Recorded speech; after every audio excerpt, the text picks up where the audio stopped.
Réunir au même endroit les Jacques Tanguay, Régis Labaume, Gilles D'Ambroise et Sylvain Légaré veut dire qu'une annonce importante sera au menu. C'est exactement ce qui attendait les dizaines de personnes présentes lors d'une rencontre de presse. L'association du programme Mini Rouge et Or et la Ville de Québec s'explique facilement. C'est une belle nouvelle. Aujourd'hui, je peux vous le dire que la Ville de Québec s'associe avec le Mini Rouge et Or. Vous le savez, l'administration là-bas, on est constamment en train de vouloir améliorer l'offre en sport et en loisirs. Je pense qu'aujourd'hui, on fait un très gros pas dans la bonne direction d'améliorer cette offre-là. Un jeune qui fréquente une école qui, malheureusement, ne fait pas l'équipe, ne pourra jamais jouer au football. Alors nous, on va offrir cette opportunité-là à ce jeune-là, par l'entremise du Rouge et Or, de faire son sport préféré, de pouvoir pratiquer son sport l'été. Partir un programme de football, c'est pas simple. Ça prend du bénévolat, ça prend des arbitres, des coachs qualifiés. Si nous, on veut partir un programme de football, logiquement, on s'associe avec les meilleurs, on s'associe avec le meilleur programme de football. Et c'est un clé en main qu'on nous offre ici. Le responsable Justin Etier explique les visées pour les jeunes du primaire. Tout est prévu. Moi, je crois grandement qu'entre 6 et 12 ans, les jeunes, c'est très important pour les jeunes d'expérimenter différents sports, différentes activités. Et c'est une des raisons pourquoi ce programme-là, cette ligue-là, est échelonné sur une courte période de temps, soit 10 fins de semaine. Et ça, c'est très, très important à nos yeux dans le développement global d'un jeune de cet âge-là. Mais on pense quand même qu'à 6 ans, rapidement, et on l'a vu, Glenn et moi, au fil des ans, de voir des joueurs qui ont passé dans le programme, qui avaient commencé à 6-7 ans dans les ligues civiles à Montréal, et on pouvait voir les instincts que ces jeunes-là ont développés. Donc, pour nous, c'est très, très important. C'est important de donner de l'information, de la formation également aux parents qui accompagnent leurs jeunes dans ça.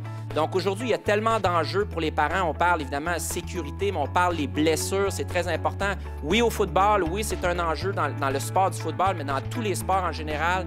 Donc de bien renseigner les parents au niveau des blessures, au niveau de l'entraînement, au niveau des suppléments, des boissons énergétiques. Nommez-les, il y a tellement d'informations importantes à donner aux parents pour qu'ils soient en mesure de bien accompagner leurs jeunes. Donc ça, c'est quelque chose qu'on va faire cette année, mais également dans les années futures.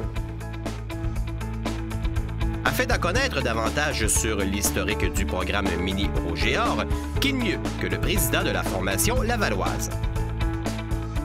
En 2001, Gilles, moi, Glenn, Justin avions décidé à l'époque, pour 2 raisons en particulier, de créer une ligue de football qu'on appelait le Mini Rouge et Or à l'époque, qui s'avérait une introduction au football pour les jeunes de 8 à 12 ans à ce moment-là. Mais surtout également de créer des emplois d'été pour nos joueurs de football. On tenait à l'époque à conserver nos joueurs dans la grande région de Québec durant l'été, de continuer à leur donner un encadrement professionnel durant tout l'été au niveau de l'entraînement, les préparer à la saison suivante.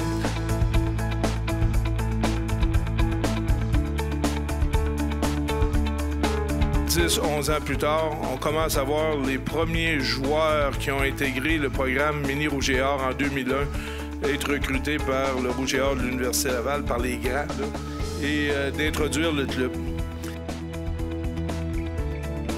Le maire de la ville avait ceci à raconter lors de la rencontre avec les médias.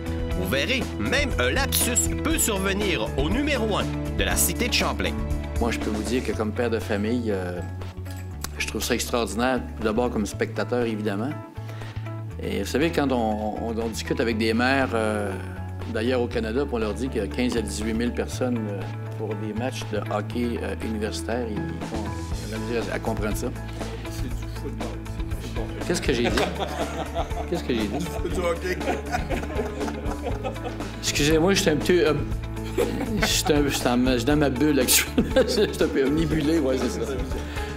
Visionnaire, oui, c'est ça. Alors, oui, merci Jules, c'est bien fait. Alors, football, c'est ça que je disais, et alors, ça crée de l'émulation. Moi, je pense que...